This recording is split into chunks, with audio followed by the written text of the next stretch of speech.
Hey everyone, here with a quick overview of all the changes done to the payouts as well as the businesses inside of GTA Online.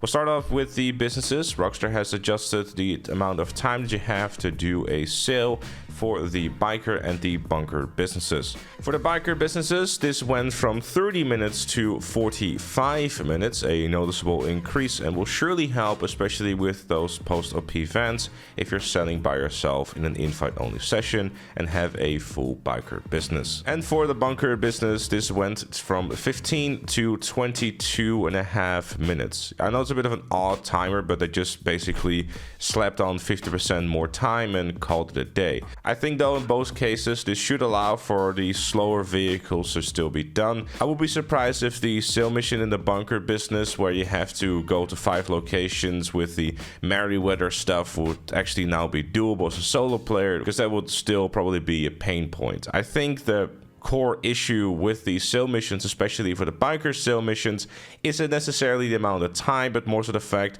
that we have the vehicles that we have to deliver the products. We cannot upgrade them to make them faster, make them more protective against any of the sort of stuff that gets thrown out at us in free roam. But I guess in some ways this is a step in the right direction for the solo players that are trying to do this in an invite only session.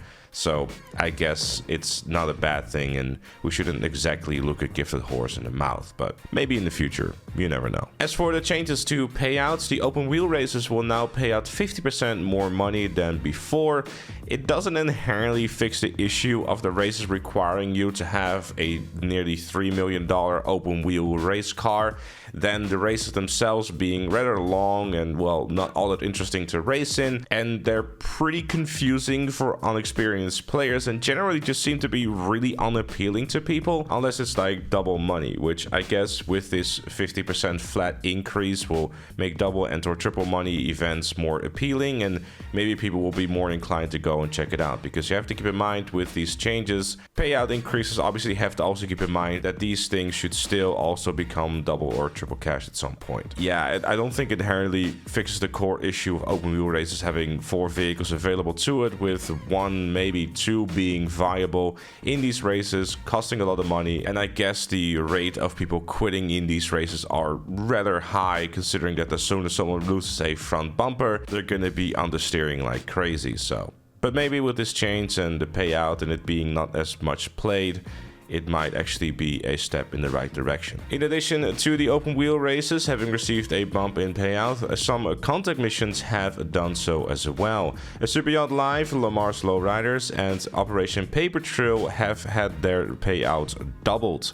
The Casino Story missions, Gerald Last Play, Madrazzo's Dispatch Services, Premium Deluxe Repo Work, and Operation Overthrow, which are the adventure missions, have seen a 50% increase to their payouts as well. I find some of the changes here to be a bit weird, as I don't really see why they wouldn't just make it double across the board. Casino requires you to purchase a penthouse, whereas Gerald Let's Play and Dispatch simply do not, so I don't understand what makes them get 50% more. In terms of difficulty, the Casino Story missions have some of the hardest missions in there, so why that's not double is kind of beyond me. Lowriders, on the other hand, has some more difficult missions, but I don't think that these aren't played because of the payout. I think that they're not being played is because A, they require a minimum of 2 players, and B, most people that are playing these are too incompetent to realize what they have to do. So, I mean, maybe with double cash they'll somehow magically start understanding how the game works.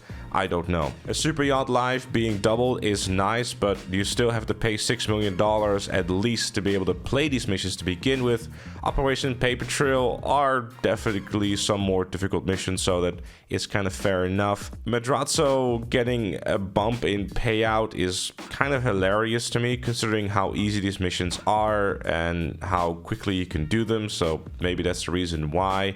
Repeat work, also very easy. And Project Overthrow probably should have been double too with how difficult some of these missions are, and the fact you need to have an adventure in order to even be able to do these missions. But regardless, it's a step in the right direction with these newer missions being a bit more complicated and a bit more difficult than the 2013 ones. So seeing an increase in the 2013 missions, I highly doubt there'd be a thing.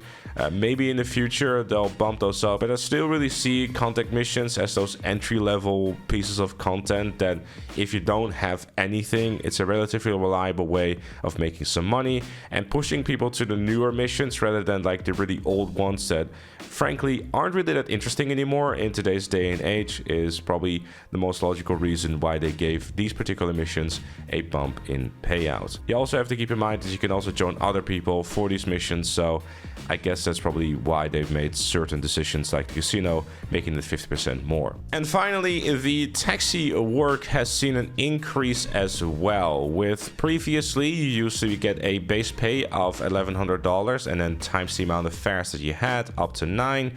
But now you get a base pay of $2,750 times the amount of completed fares.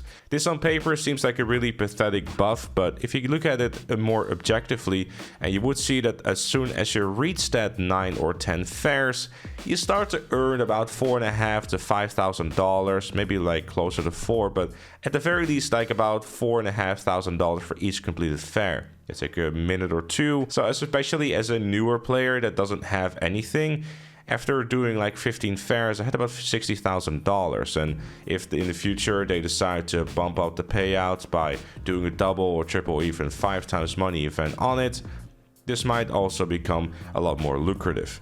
Obviously, this is not going to be the next best money-making method, but if you look at it from a perspective that someone can do this without needing to invest into anything and it just being something very chill and relatively decent paying, then I think this is a nice buff. At the end of the day, this is a 2.5 times increase to the payout that it had previously, so not inherently a bad thing. It makes some relatively decent money now. Obviously, it's not going to be anywhere close to any other stuff in the game, but, you know, it's a nice to have.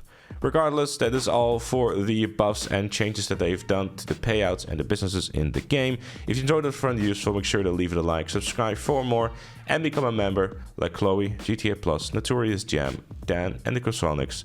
And I'll see you all later.